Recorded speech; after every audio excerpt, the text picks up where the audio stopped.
Sernavê me îro darên me tên birîn. Çima ev sernav? Me çima ev sernav hilbijart? Werin em lê mêze bikin.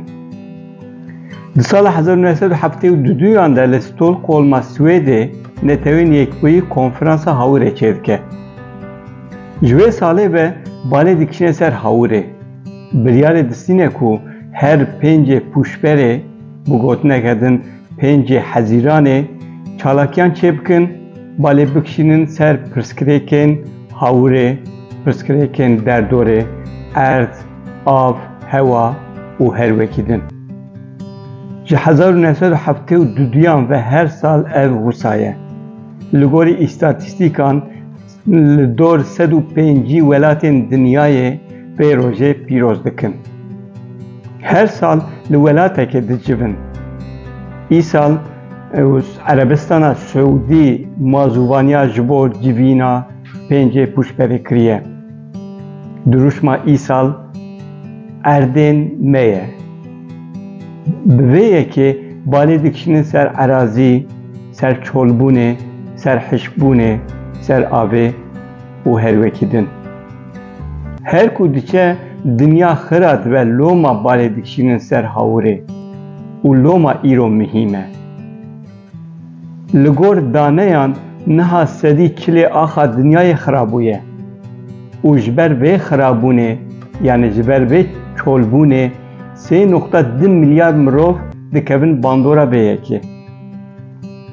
İstatîstîk dibêjin di sala 2005 de ji sêyan dudoyê nüfusa dinyayê wê bikevin bin tesîra vê yekê. Yani 2005 de wê rewş hê xirabtir bibe û sêyan dudoyê însanan wê tesîr jê bigirin. Ji çolbûnê, ji hişkahiyê, ji xirabûna axê. Xirabûna axê gelek mihîm e. Bifikre ku çol dibe, xira dibe û tu nikarî tiştekî tê de bajoy. Rewş li dinyayê ev e û biviyayî balê dikişînin. Carê li cem me çawa ye.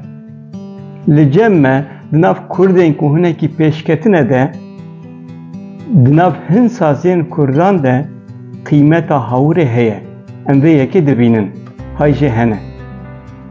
Di van salên dawiyê de meseleya ekolojiyê di nav Kurdan de gelekî pêşketiye. Qîmetdayîna keskahiyê gelekî pêşketiye. Ev yek tiştekî xweş e. Em hêvî bikin wê hê pêşvetir here. Lê problemekî me din heye. Cerdevanên Kurd ew çi dikin? Ew jî darên me dibirin. Li çiyan darên Kurdan darên me dibirin û dibin ji xwe re difroşin. Pê çend roj berê ji vir dusêro berê ajansê nûçe belav kir ku li dihêya Sêrtê careke din cerdevanan daristan daye ber xwe dibirin û ji xwe re difroşin. Loma me ev sernav îro hilbijart darên me tên birîn. Îro roja hawirê a dinyayê ye. Em li dinyayê, li hemû dinyayê û hemû welatan xwedî li axê, li hewayê, li daran derkevin. Em li bajarên xwe jî, li çiyayên xwe jî, li gundê xwe jî xwedî li darên xwe derkevin. Bila cerdevan darê me nebirin. Bila tu kes darê me nebirin û nebin. Bila keskahiya me ber bi paş ve neçe, ber bi pêş ve here. Her dareke parçeyeke oksijenê ji bo însanan. Roja hawirê pîroz be, em hêvî bikin bila her berbaşê ve here.